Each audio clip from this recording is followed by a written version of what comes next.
Summer ready cell जियो mart पर, श्रीमती जी तो खुश हो जाएंगी। बहुत बढ़िया। चाय ठंडी कर दिया लगता है। फोन, ओहो 5 मिनट बाकी है, उठाना पड़ेगा। हेलो सर, नमस्कार नमस्कार। जी सर, सर आदेश करें। एसी लगवाना है सर, सारे पूरे ऑफिस में लगा दो सर, गर्मी तो बहुत तेज। अच्छा सिर्फ केबिन में लगाना है सर आपके, कोई दिक्कत 2 टन का हो जाएगा सर, कल लग जाएगा। नमस्कार जी। जी नमस्कार। साहब को ठंडी लग रही है भाई, एसी लगवाना है। अरे योगी सुन। जी सर। क्यों यार, तेरा भाई काम करता था ना कोई एक दुकान में एसी की? हाँ सर, कूल हाउस में करता है ना। Cool house, cool house, cool house, नाम तो बहुत बढ़िया रखे हो। नंबर बोलिए तभी कूल हाउस का। 989828 989828 1234। 1233। हाँ जी कूल हाउस। हाँ जी, मैं भारत आंदोलन लिमिटेड से बोल रहा हूँ, मिश्रा जी। हमें 1-2 टन का एसी चाहिए। आपके यहाँ पर क्या नाम क्या लड़के? Sir Pushpa. Pushpa, cool house में फायर। काय रे साहब, मेरे को पकड़ने के अलावा और कोई काम नहीं क्या? क्या बात है, बहुत अच्छे। पुष्पा से बात करें। पुष्पा नमस्कार, मिश्रा बोल रहा हूँ भारत आंदोलन लिमिटेड से, तुम्हारे भाई की ऑफिस योगी। बेटा 1-2 टन का एसी लगवा देना कल तक। हाँ हाँ, वैसे वैसे सब करवा देंगे। Government of India enterprise passed by an act of parliament, Bharat आंदोलन लिमिटेड। चिंता ना करो, एसी लगवा देना। कौन सा लगाओ? जीएल कंपनी का। कितने का है 2 टन का? 40,000। ना ना ना, 50 का बजट है, 40 का क्यों लगाएं? कैसी बात करते हो? अच्छा यो जनरल का है, यो कितने का है? 48,000। ये बिल्कुल ठीक रहेगा, ये लगवा दो। कोई ऑफर है? अच्छा अच्छा, कोई नई कंपनी आई है? क्या ऑफर है? Assured Thailand trip, assured Thailand trip, assured Thailand trip. कितने लोगों की? एक? ये तो और भी बढ़िया। अच्छा, पर ये मिलेगी किसे? कंपनी के नाम से आएगी क्या? नहीं, कोई भी इंडिविजुअल व्यक्ति के नाम से। बहुत बढ़िया बेटा, ये तो अच्छी लग रही है ऑफर। कंपनी तो अच्छी होगी, अगर तुम बेच रहे हो तो क्या बुराई होगी। यही करवा दो। हाँ हाँ, यही करा दो, डन है। हाँ व्हाट्सएप कर देते हैं। नाम टिकट किसके नाम से बुक करानी है, बस बिल में कहीं लिखना मत। अच्छा, और तुम्हें इसमें सेल में कोई कमीशन वगैरह मिलता हो तो रख लेना बेटा, योगी के भाई हो तुम, अपना ही आदमी है योगी। हाँ हाँ योगी। जी सर, जी सर। तुम रख लेना, बस ये टिकट करवा देना बेटा, और एसी कल लगवा देना। सेठ को गर्मी बहुत लग रही। बहुत बढ़िया, बहुत बहुत धन्यवाद। जीते रहो, खुश रहो। अच्छा चलो। अच्छा एक बात बताना, ये बैंकॉक थाईलैंड में ही आता है ना?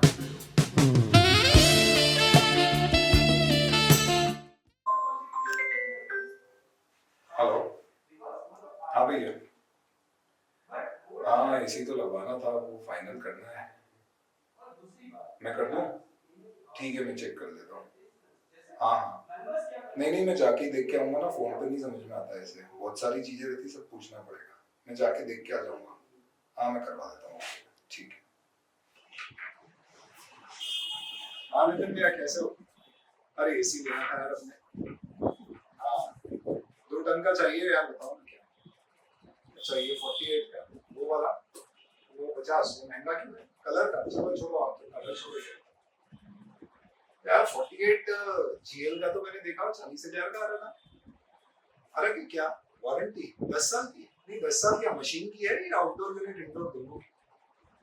अच्छा, तो यार पीसी भी खराब हो जाती है, वो जो उसका यूनिट आता है वो बोलते हैं उसकी 3 साल की वारंटी है। ठीक है, ऐसे उसमें तो 1 साल की। और स्टार रेटिंग कितनी है? अच्छा ये तो 3 स्टार दिख रहा है, पर 3 में क्या है? 3.5, 3.9, 3.1, क्योंकि ये तो पॉइंट्स में होती है ना स्टार रेटिंग, ये तो सिर्फ दिखाने की बात होती है। अच्छा ये 3.9 है, मतलब ये ऑलमोस्ट 4 स्टार हो गया। तो यार बढ़िया है। 48,000। अच्छा कुछ चीजें और बताओ, फ्लो कितना है इसका? अच्छा 1200 हो जाएगी। और कॉपर वायर कितना आएगा? 10 फीट का। उसके साथ इलेक्ट्रिक फिटिंग भी आएगी उसकी। ओके। और जीएसटी बिलिंग दोगे? क्रेडिट का कोई प्रॉब्लम नहीं? ओके। और बंदा आके लगा के जाएगा ना, इंस्टॉलेशन इंक्लूडेड है इसमें। इसमें इंस्टॉलेशन अलग से नहीं देंगे भैया, और इंस्टॉलेशन में थोड़ी मेहनत लगेगी अपने ऑफिस में, वो तो करना ही पड़ेगा आपको। और फाइनल रेट बता दो। अरे नहीं भैया ऐसा नहीं चलता। अरे आप जो भी लगा सको, जो भी कम से कम, अरे 500 रुपए कम मत करो, इससे तो बढ़ा के ले लो। 47 फाइनल नहीं भैया, रुको आप कम करती है तो पहचान निकालते हैं। हेलो अजी सिंघानिया जी, ये नितिन भैया की दुकान पर आया था, जरा बात करें। क्यों नितिन भैया? सिंघानिया जी अपने परिचित है, अंकल है हमारे, आप लगाए उनके यहाँ 15 एसी, कर दो कम कर दो जो 45,500 फाइनल देख लो, 45 राउंड कर दो यार, कुछ नहीं होता है। चलो चलो ठीक है, 45 कर दो यार, 45 चलो कोई दिक्कत नहीं। अच्छा साथ में रिमोट कंट्रोल तो आएगा ना, वो तो नहीं छूटेगा, और कोई ऑफर हो कूपन तो बता देना, वो भी ले लेंगे। अपने को तो छोड़ो यार, ऑफर नहीं चाहिए, प्राइस कम कर देना जो कम से कम। ठीक है, थैंक यू। तो जैसे कि आपने देखा कि एक सरकारी अफसर जब सरकारी दफ्तर में बैठ के सरकार का पैसा यानी जनता का पैसा खर्च करता है, तो हो सकता है वो उसमें उतनी ड्यू डिलिजेंस ना अप्लाई करे जितनी अगर वो खुद का पैसा खर्च करता तो लगाता। समर रेडी सेल जियो मार्ट पर, श्रीमती जी तो खुश हो जाएंगी। और इसलिए जरूरी है कि ऐसी एंटिटीज का जब ऑडिट किया जाए तो ऑडिटर खास तौर पे इस बात का ख्याल रखे कि whether the worth of money has been realised, whether there has been any wasteful avoidable infructuous expenditure which has been done, and this is why audit of public sector undertaking is a different ball game. आइए शुरू करते हैं। Audit of public sector undertaking में सबसे पहली बात, public sector undertaking में क्या क्या शामिल होता है। It would include 1. government companies like BSNL, MTNL. 2. government corporations like Life Insurance Corporation, General Insurance Corporation. And 3. it would also include departmental undertakings like Department of Railways or Department of Revenue, which will include your income tax. इन सभी का audit कौन करता है? There is one person who is appointed as auditor for all these entities, known as controller and auditor general of India. C&AG कौन है ये? Controller and auditor general of India is a post held by one particular person like the prime minister post. और ये बड़ा ही powerful व्यक्ति है दोस्तों, क्योंकि इसका अपॉइंटमेंट सीधे constitutional validity article 148 of the constitution के तहत होता है। एंड जैसे सुप्रीम कोर्ट के जज का अपॉइंटमेंट होता है, सिमिलर नेचर में इसका appointment by the president of India किया जाता है। आर्टिकल 149 जैसे ही हम इस तरह के व्यक्ति का अपॉइंटमेंट करेंगे तो उसके पावर्स एंड ड्यूटीज की बात करेंगे। सो 149 says that the constitution will define the powers of duties by making rules, and C&AG DPC, duties, powers and condition of service rules 1971 prescribe the role of C&AG, which primarily includes two things, which is given under Article 150 and 151 respectively. 150 says C&AG will now give recommendations. कैसी recommendations? कैसे किस format में accounts prepare करने, तो ये advice देगा अलग अलग मिनिस्ट्रीज को स्टेट और सेंट्रल लेवल पे with respect to preparation of accounts of union and state, and 141 says that the audit report of C&AG shall be submitted. किसे दी जाएगी? क्या C&AG स्टेट वाइज और सेंटर वाइज अपॉइंट होता है? नहीं, this is one for the whole country. तो सारे सेंट्रल लेवल के पब्लिक सेक्टर अंडरटेकिंग्स की रिपोर्ट किसे दी जाएगी? प्रेसिडेंट को, और स्टेट लेवल की to the governor. It will be put up in the parliament in case of central level, and it will be put up in state legislature in case of state government.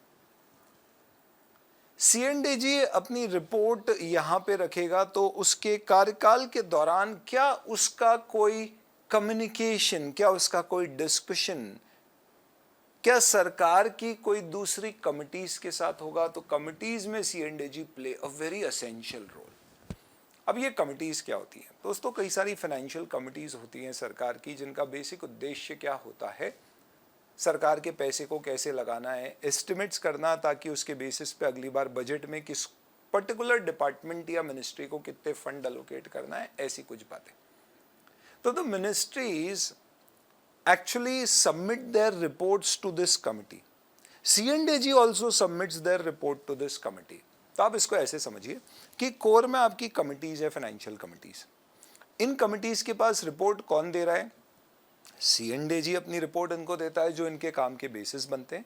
साथ ही साथ में जो भी आपकी ministries है central state level की, ये भी अपनी रिपोर्ट इन्हें देता है. और इन्हें जो ये रिपोर्ट दी जाती है, ये इस पर्टिकुलर रिपोर्ट को बेस बना के अपना काम करके अपनी रिपोर्ट प्रिपेयर करते हैं. और ये रिपोर्ट किसे दी जाती है? This is the report which is laid in front of the parliament और द स्टेट लेजिस्लेचर. अब जब आप पार्लियामेंट स्टेट लेजिस्लेचर को रिपोर्ट देते हो तो उसमें आपको ऑब्जर्वेशन के साथ रिकमेंडेशंस भी देना पड़ती है. C&AG आपको इन तीनों स्टेज में हेल्प करता है. C&AG की रिपोर्ट कमेटी की रिपोर्ट का बेस बनेगी. मिनिस्ट्री की रिपोर्ट में क्या लिखा है उसे समझने के लिए C&AG अपनी असिस्टेंस प्रोवाइड करता है. और आगे पार्लियामेंट को क्या रिकमेंडेशन देना है उसमें भी C&AG कमेटी को असिस्टेंस प्रोवाइड करता है. C&AG का अपॉइंटमेंट 6 साल और 65 years of age whichever is less तक के लिए किया जाता है. इसको रिमूव करना है तो दोनों हाउसेज ऑफ पार्लियामेंट के अप्रूवल के थ्रू इसका रिमूवल होगा, जैसे कि सुप्रीम कोर्ट के जज का होता है. इसकी सैलरी या इसकी कोई भी कॉम्पनसेटरी डिटेल्स चेंज करने के लिए भी वैसे ही प्रोविजंस लगेंगे जैसे सुप्रीम कोर्ट जज को रिमूव या उसकी कॉम्पनसेशन कम करने के लिए लगते हैं. Very powerful man. कौन कौन से ऑर्गेनाइजेशंस हैं जिनका C&AG ऑडिट करता है? तो अपन ने देखा था 3 तरह के ऑर्गेनाइजेशंस. एक गवर्नमेंट कंपनीज, एक गवर्नमेंट कॉरपोरेशंस और डिपार्टमेंटल अंडरटेकिंग्स. आप यूँ समझ लो गवर्नमेंट कंपनीज और गवर्नमेंट कॉरपोरेशंस, इन दोनों एंड डिपार्टमेंटल अंडरटेकिंग्स, इनका ऑडिट C&AG तो करेगा ही करेगा. साथ ही साथ में C&AG उन ऑटोनॉमस बॉडीज का भी ऑडिट करेगा जो ओन्ड या कंट्रोल्ड बाय यूनियन और स्टेट है. और साथ ही साथ में वो उन नॉन गवर्नमेंटल ऑर्गेनाइजेशंस NGO का भी ऑडिट करेगा जो कि substantially financed and funded by government है, which could include institutes like maybe let's say institutes like IIMs or IITs. If they are substantially funded by the government, their audit may also come under C&AG. हालांकि ध्यान रखना दोस्तों, कई बार ऐसा भी हो सकता है कि कोई गवर्नमेंट कंपनी या एंटिटी हो जैसे कि बैंक, जिसके लॉ के अंतर्गत स्पेसिफिकली ऑडिट करने का पावर अदर देन C&AG किसी को दिया जाए. This is about the organizations what C&AG would audit. Government company का ऑडिट अगर C&AG करेगा तो CA क्या करेगा? तो दोस्तों गवर्नमेंट कंपनी के केस में C&AG हमेशा एक चार्टर्ड अकाउंटेंट को अपॉइंट करेगा for the purpose of conducting audit, as we have discussed under section 143 subsection 5, 6 and subsection 7 of the companies act. Very important subsections for the purpose of your exams. Government entities में क्योंकि public का पैसा लगा है तो कई बार normal audit से ज्यादा की जरूरत हो सकती है. ये दिल मांगे मोर कि यार हमें ये नहीं देखना है कि पैसे गलत जगह खर्च तो नहीं हुए, हमें ये भी देखना है कि पैसे खर्च होने से जो रिटर्न मिलना था वो मिला या नहीं. We want to get a performance और a comprehensive audit done. For that we have a comprehensive audit और performance audit board established which will identify what particular public sector undertakings are to be for the year covered under performance audit. They will associate experts with themselves for the purpose of conducting these particular audits, and then finally these particular audits they would be doing and their report will form part of the C&AG report. यानी audit board as such C&AG के साथ hand in hand function करता है. कुछ ही समय पहले हम बात कर रहे थे कुछ कमिटीज की. इसमें कुछ स्पेशलाइज्ड कमिटीज हैं जो हमें डिस्कस करना है, particularly 3. Let's first talk about PAC, public accounts committee. जब C&AG अपनी रिपोर्ट पार्लियामेंट में देता है तो दोस्तों किसको देता है? जाके वो पूछेगा क्या अरे रिपोर्ट ले लो? नहीं. C&AG would address the report to the president and give it to the public accounts committee, and that public accounts committee of parliament, which is basically headed by the opposition party leader, would then look at that report and decide the further course of actions. ये जो report होगी ये normally departmental undertakings को cover करेगी. Government companies और corporations के लिए जो रिपोर्ट होती है वो नॉर्मली कोपू को दी जाती है, कमिटी ऑन पब्लिक अंडरटेकिंग्स. और इन सब के साथ में एक एस्टिमेट्स कमेटी होती है जो पर्टिकुलरली असेस करती है कि हमारी कंपनी में क्या हमारी सरकार को एस्टिमेशंस बजट्स और दूसरे पर्पस के लिए जो बनाना पड़ते हैं उन पर्टिकुलर पर्पस के लिए रेलेवेंट इन्फॉर्मेशन गैदर करके देती है. Let's first talk about PAC, public accounts committee, PAC. ये पीएससी क्या करती है? पी फॉर पर्पस चेक करती है। जिस पर्पस के लिए, इसे सबसे पहले चेक करना है कि जिस पर्पस के लिए पैसा ले किया गया था उस पर्पस के लिए यूज हुआ है या नहीं। तो money has been disbursed legally for the purpose for which it was let. P A authorisation, ये चेक करती है कि पैसा जो ले किया गया है वो ऑथराइज था या नहीं। And see correctness of what, तो एनी अप्रोप्रिएशन और reappropriation of fund should be made right as per, correctly as per the purpose for which the funds were laid down। तो डिपार्टमेंट के केस में हम normally ये check करेंगे कि पैसे का सही यूज हुआ है या नहीं। Let's come to the other similar committee, COPU, committee on public undertakings. COPU government companies और डिपार्टमेंट की है, इसलिए इनके पास नॉर्मली क्या काम होगा, इनके अकाउंट्स चेक करना। तो ये 4 चीज़ें करती है। Number 1, accounts which are submitted to them, they'll review that। C&AG audit reports they'll review। ये efficiency की कोई ऑडिट बोर्ड ने रिपोर्ट दी है तो उसको रिव्यू करेंगे। और इसके अलावा स्पीकर इन्हें कोई भी दूसरे फंक्शन दे सकता है। नॉर्मली पीएससी के सारे फंक्शंस इनके लिए भी एप्लीकेबल हो सकते हैं। And then we have the estimates committee. इसका जैसा नाम वैसा काम, ये एस्टिमेशन में मदद करती है। तो सबसे पहले ये चेक करेगी ए, जो भी एस्टिमेट्स हमने बनाए उसमें क्या कहीं और एफिशिएंसी इंप्रूवमेंट की गुंजाइश है, क्या अल्टरनेट पॉलिसीज हम बना सकते हैं। फॉर्मेट डिसाइड करेगी एस्टिमेट्स बना के, प्रिपेयर करके, क्योंकि एस्टिमेशन कैसे होता है दोस्तों, right at the bottom layer. Municipality से एस्टिमेट्स आएगा, उसके बेसिस पे स्टेट, सेंटर अपने बजट्स प्रिपेयर करेंगे, तो वो उसके फॉर्मेट ले डाउन करेंगी। और इन सब में ये अल्टीमेटली ये चेक करेंगे कि जितना हमारे पास पैसा है उसका सही ले डाउन यानी सही यूटिलाइजेशन हुआ है। चले guys, now let's talk about objectives and scope of PSC audit. Scope को साइड करिए, पहले ऑब्जेक्टिव की बात करें। नॉर्मल ऑडिटर का ऑब्जेक्टिव क्या होता है भाई, फाइनेंशियल और कंप्लायंस ऑडिट करना। ये बंदे एडिशनली प्रोप्राइटरी ऑडिट करेंगे कि भैया पैसे की हमें पूरे 1 रुपए की 4 चवन्नी मिली है या नहीं। इसके अलावा जो कुछ सिलेक्टेड एंटरप्राइज होगा उसका कॉम्प्रिहेंसिव ऑडिट भी किया होगा। साथ ही साथ में हमारा मेन उद्देश्य है कि कॉम्पिटेंट अथॉरिटी सही डिसीजन ले, इसके लिए उसे सही इन्फॉर्मेशन मिले। तो हमारा काम है कि हम असिस्ट करें गवर्नमेंट अथॉरिटीज को to improve the efficiency and effectiveness of their operation. इसका मतलब ये कह सकते हैं दोस्तों कि C&AG या PSU ऑडिट्स के अंतर्गत the objective is not just to establish और improve fiscal accountability but also management accountability. Fiscal accountability के लिए we do audit of sanctions, rules and order, provision of funds, proprietary audit, याद करो intermediate. Management में हम primarily performance audit के nature के audits करते हैं। ये तो बात हो गई हमारी किसकी, ऑब्जेक्टिव की। अब आते हैं किस पे, स्कोप पे। स्कोप 5 तरह के ऑडिट्स कवर करने हैं हमें। क्या क्या, सबसे पहले फाइनेंशियल ऑडिट, उसके बाद compliance audit, then we will talk about performance audit, comprehensive audit and proprietary audit. All these are in your syllabus. We will just discuss this. 3 basic elements of PSU audit: the number of parties involved, which could be 3 at max; the types of engagement, which could be 2 at max; and related terms. सबसे पहले अपन बात करते हैं 3 parties. आप audit करते हो तो दोस्तों कौन होता है, एक मैनेजमेंट होता है जो फाइनेंशियल स्टेटमेंट बनाता है, दूसरा होता है शेयर होल्डर जिसके लिए हम फाइनेंशियल स्टेटमेंट का ऑडिट करते हैं यानी users of the financial statement, और तीसरे होते हैं हम यानी कि ऑडिटर। अब हो सकता है दोस्तों कि फाइनेंशियल स्टेटमेंट मैनेजमेंट प्रिपेयर करे अगेंस्ट दी और as per the accounting standards, और ऑडिटर सिर्फ आगे ये चेक करे कि क्या ये एज पर एज बने या नहीं बने।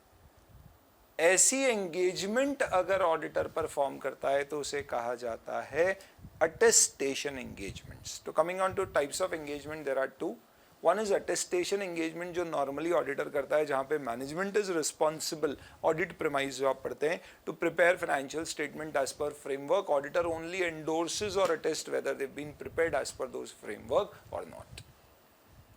लेकिन बड़ा ही स्ट्रेंज है गवर्नमेंट एंटिटीज के केस में, पीएसयूज के केस में कई बार ऐसा होता है कि ऑडिटर को सिर्फ रॉ डेटा दे दिया जाता है और डेटा के साथ साथ उसे दे दी जाती है कुछ क्राइटेरिया, बेसिस फॉर इवैल्यूएशन, और उसे खुद को उस डेटा को उन क्राइटेरिया से मैच करके इवैल्यूएट करके रिपोर्ट प्रिपेयर करना होती है। इन्हें कहते हैं डायरेक्ट रिपोर्टिंग एंगेजमेंट। जैसे कि परफॉर्मेंस ऑडिट्स नॉर्मली ऐसे होते हैं जिसके अंतर्गत कोई एक scheme like Ujjwala scheme of the government या रहवासी प्रधानमंत्री रहवासी योजना ऑफ द गवर्नमेंट, जिसमें आपको डेटा दे देंगे कि इतना खर्चा हुआ है, इतने घर बनाए गए, और आपको बता देंगे कि स्कीम के ये ऑब्जेक्टिव थे, ये लोग एलिजिबल थे, इस बेसिस पे खर्चा करना था, इतना पर ये खर्चा अलाउड था, और आपको बोला जाएगा इस डेटा और स्कीम के क्राइटेरिया को मैच करके देखिए कि सब कुछ प्रॉपर है या नहीं है। तो यहाँ पे C&AG himself will compare, evaluate and report. These are known as direct reporting engagement. तो आप बताइए इन engagements में primarily आपके पास टोटल सब मिला के कितने तरह के मैटर्स आ सकते हैं। तो जिस डेटा पे आप काम कर रहे हो उसे बोलते हैं सब्जेक्ट मैटर।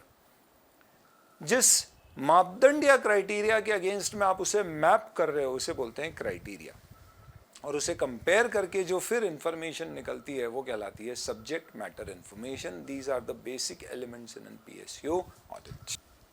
इस पॉइंट में समझने जैसा तुम्हारे लिए कुछ नहीं है तो इसका मतलब करो दिमाग को बंद, कानों को खोल लो और चुपचाप सुन के रट्टा लगा लो।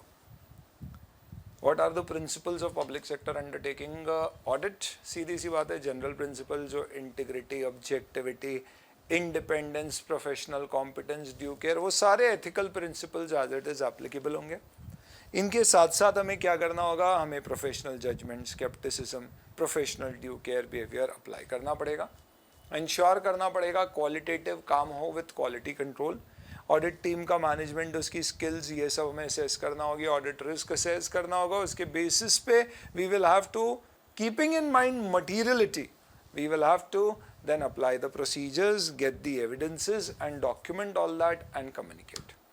तो जनरल प्रिंसिपल्स में हो गए ethical principles and independence to start with. ये करने के बेसिस पे then we will then decide apply also simultaneously professional competence, due care and skepticism.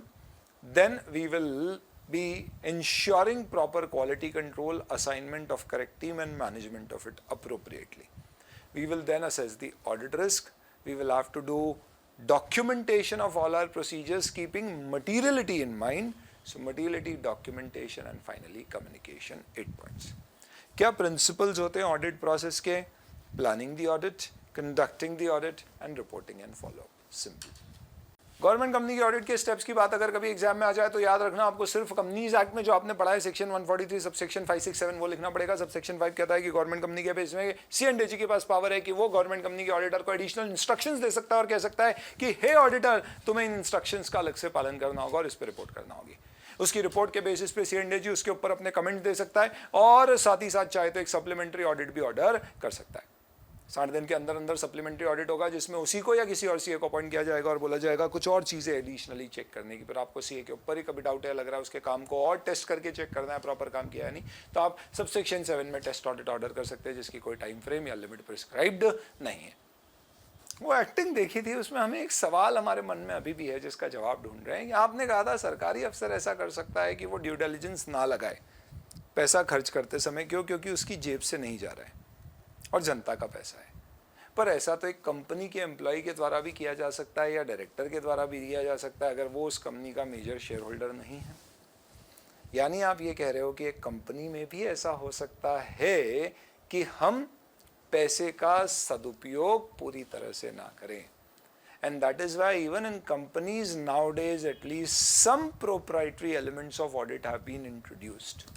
जैसे कि कारों के आपके ऑलमोस्ट सारे पॉइंट्स किसकी बात करते हैं, most of them are proprietary in nature, they are not right और wrong but they are points which will ensure that the company is being conducting its business in the best interest of its stakeholders. Cost record maintain करने की requirement भी इसीलिए दी जाती है क्या कि cost की इनएफिशिएंसीज पता पड़े और कॉस्ट को ऑप्टिमाइज करके बेहतर किया जा सके।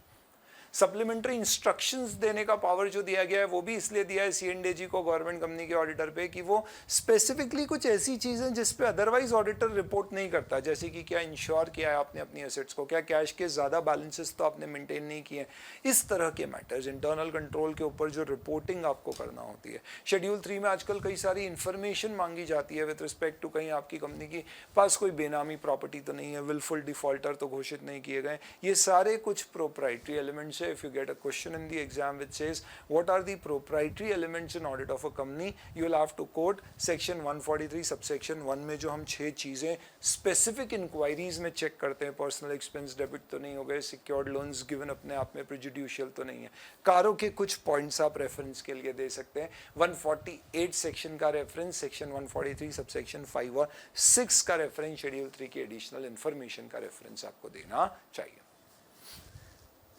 Types of audit conducted by C&AG। सबसे पहले होता है फाइनेंशियल ऑडिट।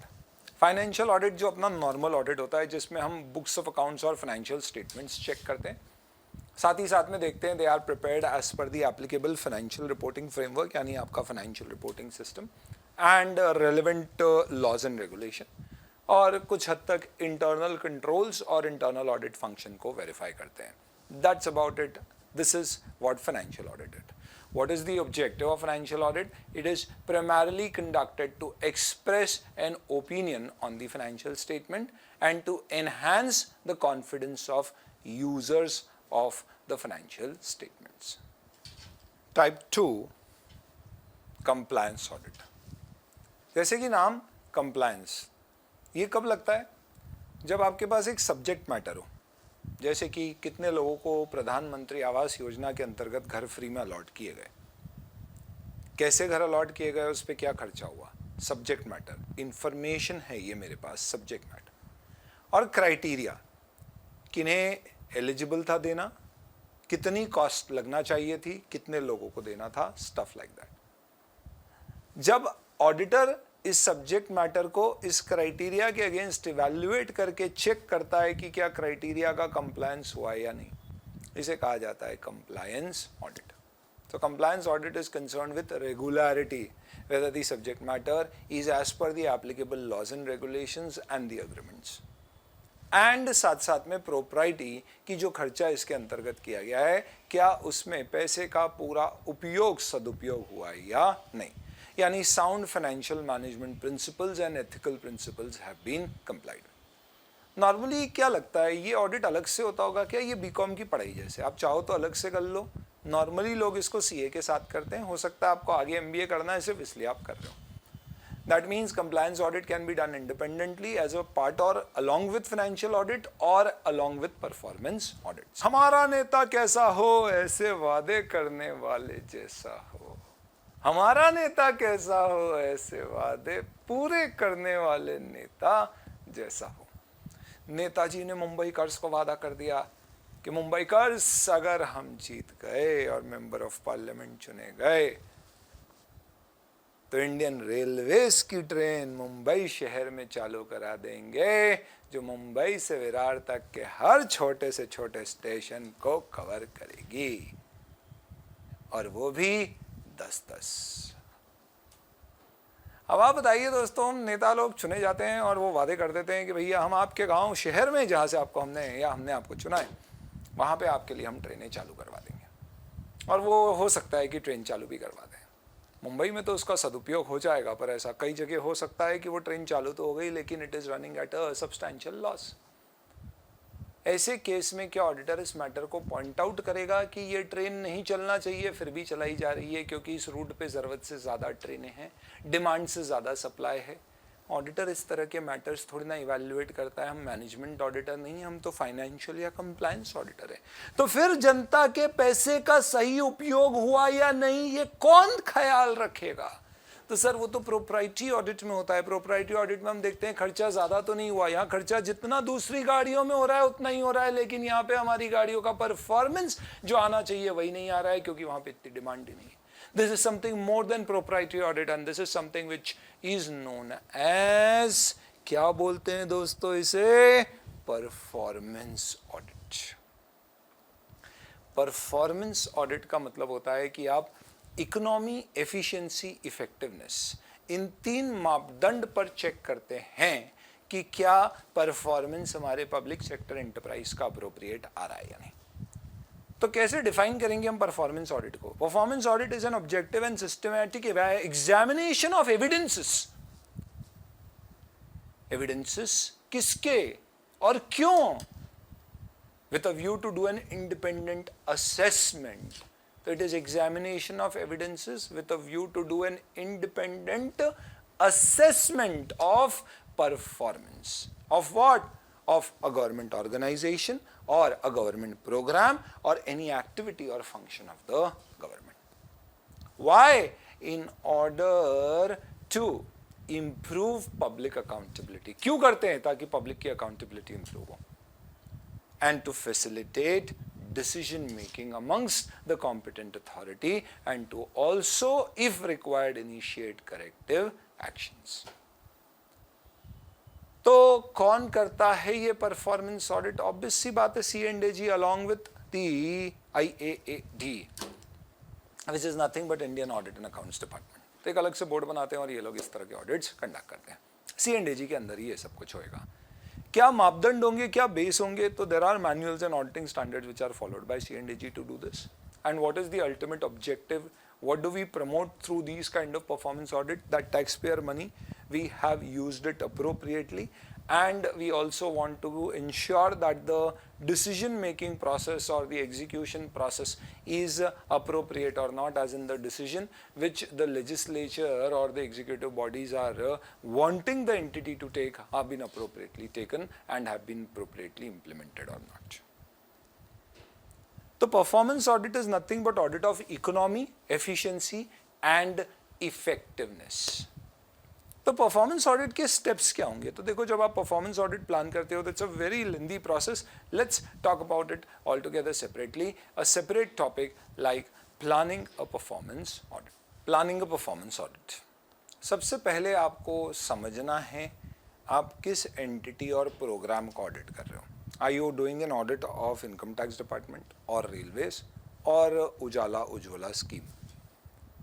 फिर आप अपने ऑब्जेक्टिव और स्कोप डिफाइन कर दो. क्या आपका ऑब्जेक्टिव सिर्फ ये चेक करना है खर्चा ज़्यादा तो नहीं हो गया, या क्या बचत की जा सकती थी, या कहीं फ्रॉड्स तो नहीं हुए, या परफॉर्मेंस ऑब्जेक्टिव टारगेट्स मीट हुए या नहीं, किस परसेंटेज से हमने उसको अचीव नहीं किया. ये सब करने के बाद अब आप क्या करेंगे? क्योंकि ये अपने आप में एक तरह का डायरेक्ट रिपोर्टिंग एंगेजमेंट है, इसलिए आपको ऑडिट क्राइटेरिया सेट करना पड़ेंगे. ऑडिट क्राइटेरिया सेट करके फिर आप बनाओगे अपनी ऑडिट अप्रोच. फिर आपको बनाना पड़ेंगे क्वेश्चन, सवाल जो आप पूछेंगे. कौन पूछेगा? आप नहीं, आपकी टीम जाके उन सवालों को पूछेगी. और उन सवालों को हम टीम से प्रिपेयर करके एक डिजाइन मैट्रिक्स बना के दे देंगे, जिसमें एक चेकलिस्ट होगी जिसमें हमारी टीम जाके फिल कर दे. हम उन्हें एक टाइम टेबल दे देंगे कि इस टाइम टेबल से आपको काम करना है, और अल्टीमेटली हम उन्हें ये बता देंगे कि ये हमारा ऑडिट प्रोग्राम है, छू जाओ और ऑडिट करो. तो कैसे याद कर लिए सर स्टेप्स आपने अपने मन में? बहुत आसान है. सबसे पहले आप एंटिटी प्रोग्राम को समझ लीजिए और आपका स्कोप और ऑब्जेक्टिव डिफाइन कर लो. क्योंकि ये अपने आप में डायरेक्ट रिपोर्टिंग एंगेजमेंट है, तो ऑडिट क्राइटेरिया, तो आप इसमें याद रखना कि ऑडिटर को 5 चीज़ें डिसाइड करनी है. सीए क्वेश्चंस टीम से डिजाइन कराएगा. सीए क्वेश्चन टीम से डिजाइन करेगा. C audit criteria. ए अप्रोच.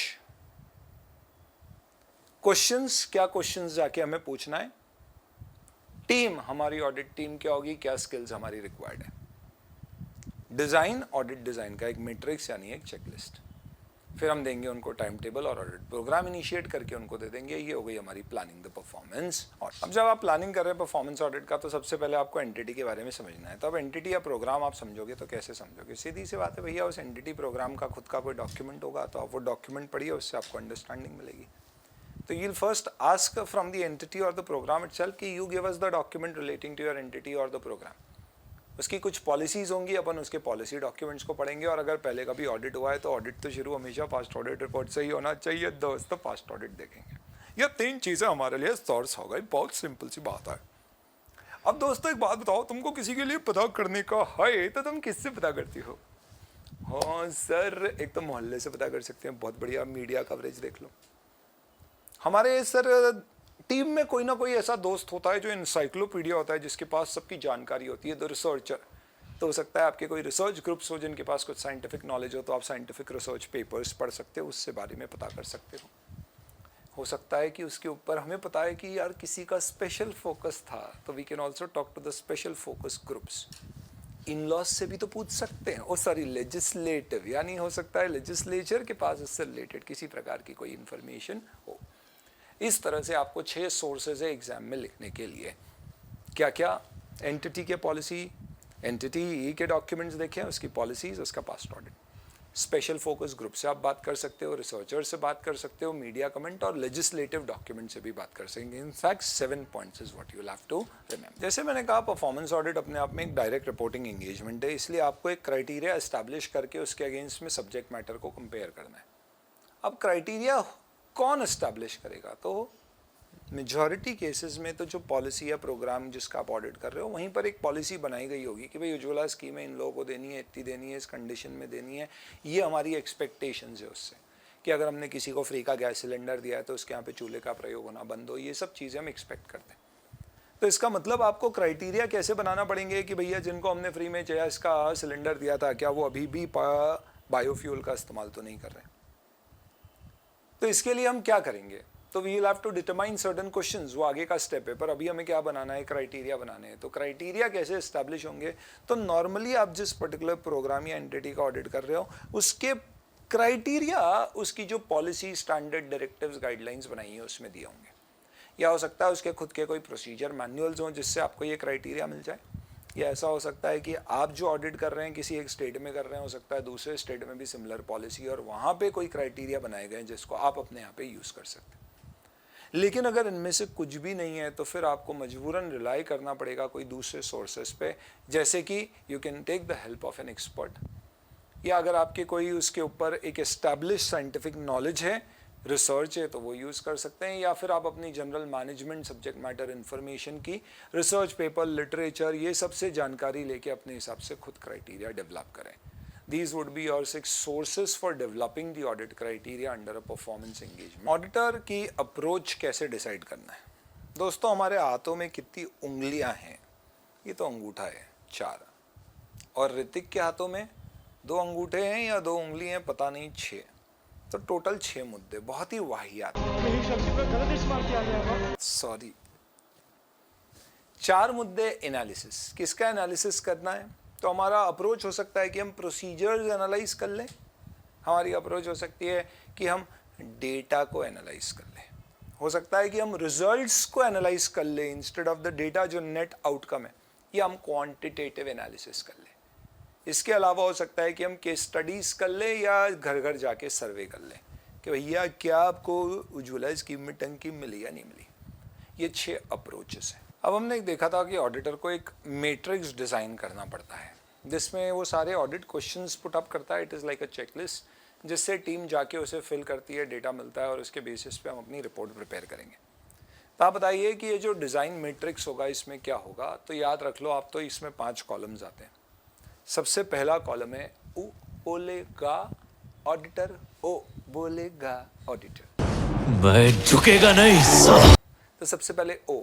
अब अपन तो ऑडिट की बात कर रहे हैं, तो देखो आप एविडेंस के साथ छेड़खानी कैसे हो सकती है। कभी आपको कहीं कुछ चीज़ बदलना है और आपने ओ लिख दिया, क्यू लिखना है, क्या आसान है, डंडी खींच दो तो क्यू लिखा जाएगा। सी लिखना है तो थोड़ी सी डंडी हटा दो तो सी आ जाएगा। तो इसका मतलब ओ क्यू सी, ऐसे आप एविडेंस के साथ छेड़छाड़ कर सकते हो। आपको देखना है इनमें से कौन सा मेथड आपने यूज़ किया है। खत्म। Audit design matrix has 5 points.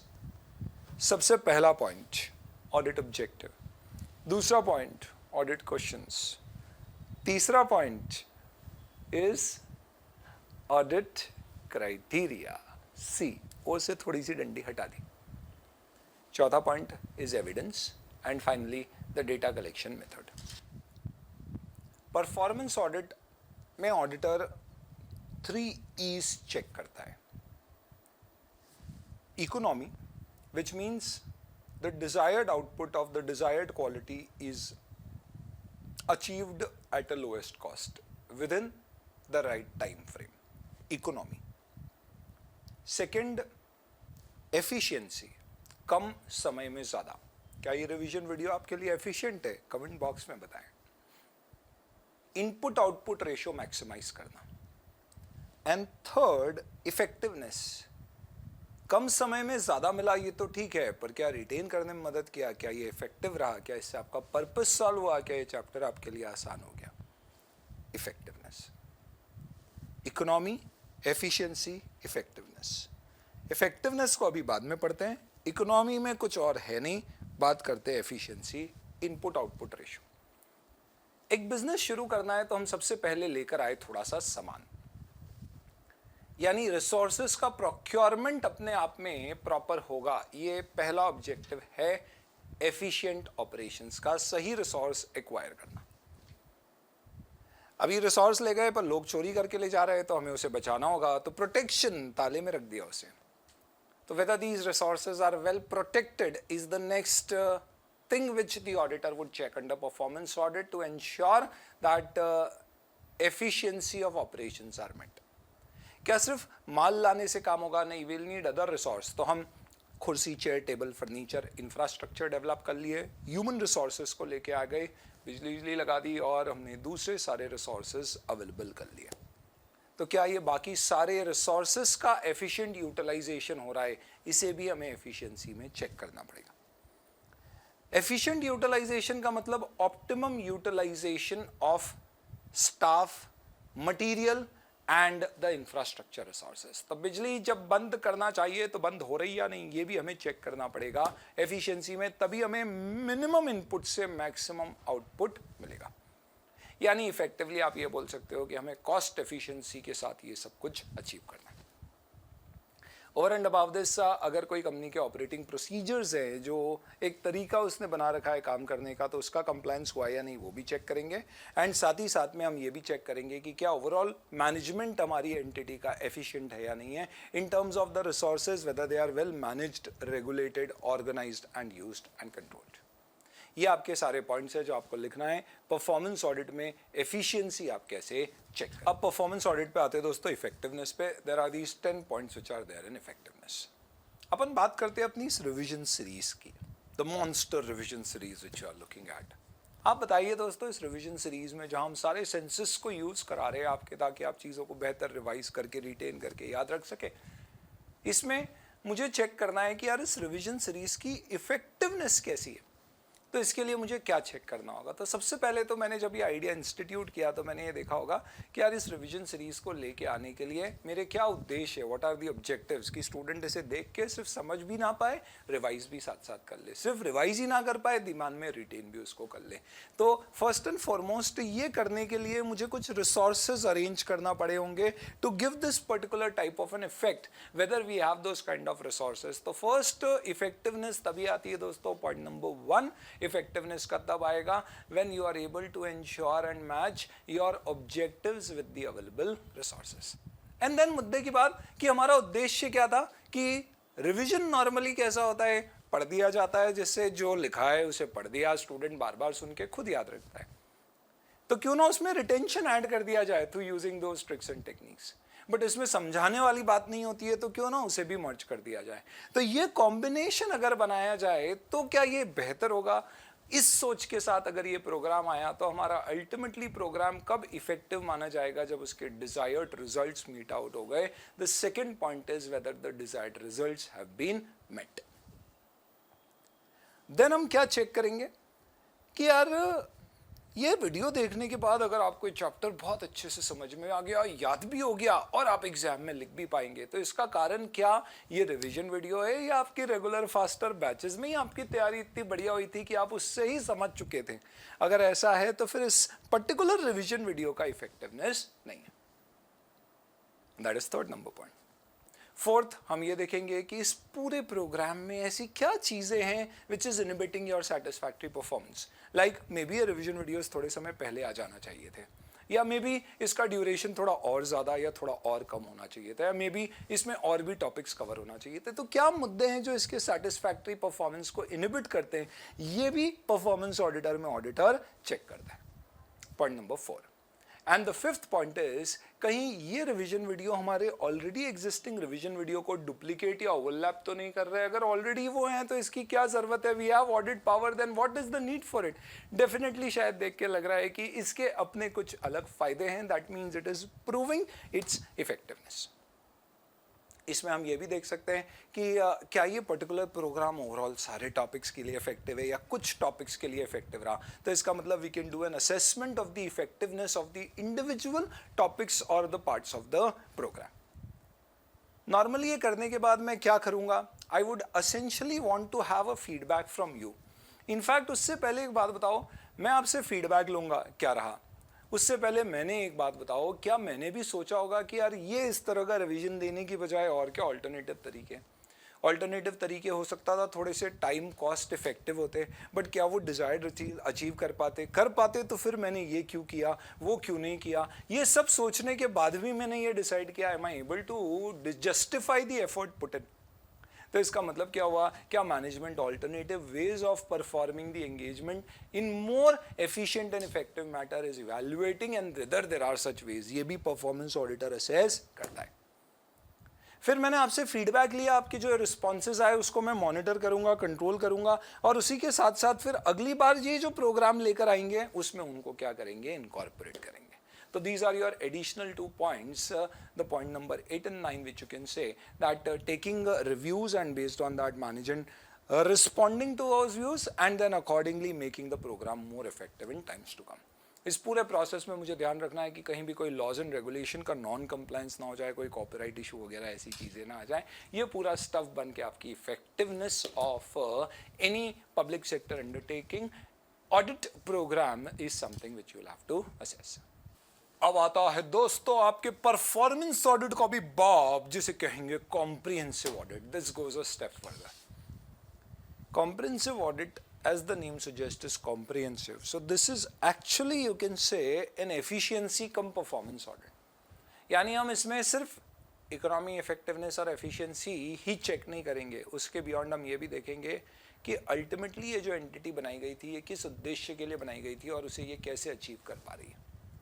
तो सर ये तो हमने परफॉर्मेंस ऑडिट में भी चेक करना है। Performance audit is basically checking of the performance of the entity whether it is appropriate और not. This is also seeing how the performance can be further enhanced, improved and comparing it with the other standards or other entities and then accordingly reporting or suggesting ways of improvement. ये भी अपने आप में एक direct reporting engagement जैसा हो सकता है, जिसके अंतर्गत आपको इसे डेवलप करने के लिए पहले एक डिटेल्ड एनालिसिस करना होगा। तो जब आप इसका ऑडिट प्रोग्राम डेवलप करोगे तो आपको क्या करना होगा, सबसे पहले you will have to study the enterprise. Enterprise के साथ साथ क्यों एंटरप्राइज बनाया गया था, बोर्ड ऑफ डायरेक्टर्स की मीटिंग की मिनट्स, उसके जितने पॉलिसी डॉक्यूमेंट्स हैं, उसके जितने बोर्ड के डेलिब्रेशंस हैं, रिपोर्ट्स हैं, इन सबको पढ़ के आपको सबसे पहले समझना है, एक डिटेल एनालिसिस करना है। और उस एनालिसिस से फिर आपको एक क्राइटेरिया डेवलप करना है कि यार क्या इस पर्टिकुलर एंटिटी से एक्सपेक्टेड है। तो if you are talking about NTPC, तो एनटीपीसी का अगर मैं परफॉर्मेंस ऑडिट कर रहा हूँ तो मैं इकोनॉमी, एफिशिएंसी, इफेक्टिवनेस चेक करूंगा। पर कॉम्प्रिहेंसिव ऑडिट कर रहा हूँ तो मैं सोचूंगा कि यार एनटीपीसी क्या सोच के बनाया गया था, प्राइवेट सेक्टर को क्यों नहीं दिया, इसका क्या उद्देश्य था, क्या डेलिब्रेट किया था, सरकार की क्या सोच थी, इससे क्या एक्सपेक्टेशंस थी। ऐसा एक डिटेल एनालिसिस करके फिर मैं क्राइटेरिया बनाऊंगा कि यार इसके बेसिस पे this is what is expected, कि भैया हम ये इंश्योर करें कि कोल नॉन रिजनरेटिव रिसोर्स है तो ये इसका बेहतर यूटिलाइजेशन कर रहा है, ये नए व्यूज़ तरीके ढूंढ रहा है जिससे कि हम कोल की खपत को कम कर सके या उसका एफिशिएंसी, उसका आउटपुट, उसका प्रोडक्शन, उसका मैनेजमेंट इंप्रूव कर सके। तो इसके बेसिस पे what we will do is then based on this we will identify what are the various possible criterias against which we will have to check. तो मैंने क्या किया, एक डिटेल एनालिसिस किया, उसके बाद क्राइटेरिया एस्टैब्लिश किया, और उस क्राइटेरिया को एस्टैब्लिश करने के बाद now I will have to do a data analysis. Data analysis का मतलब क्या हुआ दोस्तों, तो अब मुझे कहिए से सोर्स डेटा इकट्ठा करना पड़ेगा, और वो डेटा के सोर्स को आइडेंटिफाई करके फिर मैं एनालिसिस करके बताऊंगा कि क्या एंटिटी वहां तक पहुंच पा रही है या नहीं। This is developing the audit program of a comprehensive audit. What are the areas which are covered under a comprehensive audit? क्या एरियाज कॉम्प्रिहेंसिव ऑडिट में आना चाहिए दोस्तों, आप खुद सोचिए। नॉर्मली ये सारे एरियाज कवर करेगा, मतलब जैसे कि आप ये समझ लीजिए आपके जितने भी इन्वेस्टमेंट्स आपने किए हैं, ये इन्वेस्टमेंट डिसीजंस में देखेगा कि आपके इन्वेस्टमेंट्स अप्रोप्रिएट है या नहीं है, कि आप प्रॉपर रेट ऑफ रिटर्न लेके आए, कि आपकी कॉस्ट ऑफ कैपिटल जस्टिफाइड है जितनी आपने अचीव करी है, स्टफ लाइक दैट। ये इसका ऑब्जेक्टिव होगा, ये अचीव करेगा। Second, let's say for example investments की बात हमने की, से प्रोजेक्ट कोई इन्होंने नया शुरू किया है तो प्रोजेक्ट का फॉर्मुलेशन प्रॉपर था, क्या प्रोजेक्ट का मैनेजमेंट प्रॉपर था, क्या प्रोजेक्ट के ऑब्जेक्टिव्स अचीव हुए। थर्ड, कैपेसिटी यूटिलाइजेशन कैसा है, कहीं आइडल कैपेसिटी ज़्यादा तो नहीं है, आइडल टाइम ज़्यादा तो नहीं है। मैनेजमेंट ऑफ इक्विपमेंट कैसा है, ह्यूमन रिसोर्स का मैनेजमेंट कैसा है, मटेरियल का मैनेजमेंट कैसा है, प्लांट एंड मशीन का मैनेजमेंट कैसा है, प्रोडक्शन का मैनेजमेंट कैसा है, सेल्स क्रेडिट कंट्रोल हमारी कंपनी में कैसा है, बजटरी इंटरनल कंट्रोल सिस्टम कैसे हैं. These are the areas which are covered. अगर आपको एग्जाम में क्वेश्चन आता है जो कई बार पूछा जा चुका है, areas covered under comprehensive audit, ये कुछ 12-13 पॉइंट्स आप वहाँ पे लिखें और सबके साथ में एक एक्सप्लेनेटरी लाइन ऐड कर दीजिएगा. This is something which is your comprehensive audit. That's about it. The issues which are examined in comprehensive audit, तो अगर areas पूछे तो आपको ये लिखना है और issues तो इन areas से related issues बताना है. क्या issues होंगे? Overall cost of capital हमारी मैच हो रही है या नहीं, प्रोडक्शन लेवल एक्सेप्टेड है या नहीं है, कैपेसिटी यूटिलाइजेशन मेरा सही तरीके से हो रहा है या नहीं हो रहा है, मटेरियल का यूजेज मेरा प्रॉपर है या नहीं है. साथ ही साथ में मैं ये सोच सकता हूँ मेरी परचेज पॉलिसी अप्रोप्रिएट है क्या, रिपेयर मेंटेनेंस प्रॉपरली हो रहा है, हमारी असेट्स क्या वेल ऑपरेटिंग या डाउन टाइम उसका बहुत ज़्यादा तो नहीं है, as such ineffective management तो नहीं है. ऐसी कुछ बातें आप वहाँ पे लिख सकते हैं. प्रोप्राइटरी ऑडिट जो हमने एकदम शुरुआत में बात करी थी, एसी खरीदते समय सरकारी अफसर को ख्याल रखना चाहिए था कि वो क्योंकि जनता का पैसा है तो खास तौर पे वो ध्यान रखे. क्या ध्यान रखे? That the decisions which it is taking should meet the public interest, the commonly accepted codes of conduct, and the also standards of conduct. And when I talk about standards of conduct, particularly I would apply those standards relating to professional performance, compliance with applicable laws and regulations, government regulations and policies, and professional codes of business. तो E.L. Collar साहब ने इसी तरह से proprietary audit को define किया है, that meets the public interest, commonly accepted code of conduct and standards of performance, particularly with respect to professional performance, compliance with laws and regulation, government policies and professional code. Basically proprietary audit में दोस्तों आप 4 चीजें check करते हो. The expenditure is not more than what the occasion demands. There is no avenue kept for any kind of a personal benefit. It is not taken for the benefit of a particular individual, and the decision taken is not for your own advantage. तो AC साहब ने गर्मी लग रही थी तो बोल दिया खरीदना है इसलिए खरीद लिया, गलत बात है. खरीदते समय हम कम में खरीद सकते थे, 100 की चीज हमने 120 में खरीदी, गलत है. हमने हमारे ऑफिस में काम कर रही रिलेटेड पार्टी के एंटिटी के यहां से उसे खरीदा, गलत है. हमें कॉम्पिटिटिव कोट्स मंगाना चाहिए. और हमने वो एसी खरीदा जिसमें लकी ड्रॉ में हमारी थाईलैंड की ट्रिप सिक्योर हो रही थी, पर्सनल एडवांटेज के लिए, गलत है. हालांकि प्रोप्राइटरी ऑडिट में there are always elements of judgement involve, तो कई प्रॉब्लम्स एसोसिएटेड है with proprietary audit. It is very subjective. Sometimes you may say that why have you allowed the director to travel in business class with public money? He could have traveled in economy class. Director says that business class I do save a lot of time in terms of saving the queue and etc. So please don't question that. पर हमें लगता है नहीं, इसकी ज़रूरत नहीं थी. तो ऐसे में हो सकता है कि जो मैनेजमेंट है उसका मोटिवेशन कम हो और फिर वो बोले कि यार वो डिसीजन मेकिंग बिजनेस के ऑपरेशंस इफेक्टिवनेस की जगह ऑडिटर के लिए जो चीज़ जस्टिफाइड है ये सोच के लेना शुरू करे तो उनका मोरल डाउन होगा. तो इसके लिए C&AG ने खुद ने कुछ प्रोफेशनल कोड्स डिफाइन कर रखे हैं जिसके अगेंस्ट में प्रोप्राइटरी को असेस किया जाता है और चेक किया जाता है, जो C&AG सप्लीमेंट्री इंस्ट्रक्शंस के फॉर्म में आपको देता है, क्योंकि प्रोप्राइटरी अपने आप में एक मॉरल टर्म है and hence there is always an element of subjectivity involve and judgement of auditor is taken which is supported by the C&AG guidelines. आओ दोस्तों देखते हैं C&AG की रिपोर्ट कैसे दिखेगी. मैंने आपको बताया था रिपोर्ट किसको देगा, एड्रेस करेगा प्रेसिडेंट और गवर्नर को, देगा ये पार्लियामेंट या स्टेट लेजिस्लेचर को. रिपोर्ट में होंगे 4 भाग. सबसे पहले होगा इंट्रोडक्शन जिसमें बताया जाएगा थोड़ा बहुत गवर्नमेंट कंपनीज कॉर्पोरेशन जिसका इस साल ऑडिट किया गया. दूसरे में जिन जिन का कॉम्प्रिहेंसिव ऑडिट बोर्ड ने लिया है उसकी जानकारी दी जाएगी. तीसरे में गवर्नमेंट कंपनी का ऑडिट अगर किसी सीए ने किया है तो उसकी ऑडिट रिपोर्ट की कुछ हाईलाइट्स दी जाएगी. और जिन एंटिटीज का कॉम्प्रिहेंसिव ऑडिट नहीं हुआ है उन एंटिटीज के चौथे भाग में सिग्निफिकेंट ऑडिट फाइंडिंग्स दी जाएंगी. ध्यान रखना कुछ 13 ऐसे स्टेट्स होते हैं दोस्तों जो बड़े बड़े होते हैं जिसपे रिपोर्ट 2 पार्ट में डिवाइड की जाती है, कमर्शियल और एक अदर्स. कमर्शियल में कमर्शियल रिलेटेड मैटर्स दिए जाते हैं और अदर्स में अदर मैटर. बाकी सारे स्टेट में ये पूरी रिपोर्ट कंबाइंड होती है. जो रिपोर्ट बनाई जाती है उसका बेसिक ऑब्जेक्टिव क्या होता है, C&AG की जितनी फाइंडिंग्स उस रिपोर्ट से निकल के आई है वो सारी फाइंडिंग्स वो वहां पर देता है. ये रिपोर्ट स्टेट लेवल पे भी दी जाती है और सेंट्रल लेवल पर भी दी जाएगी।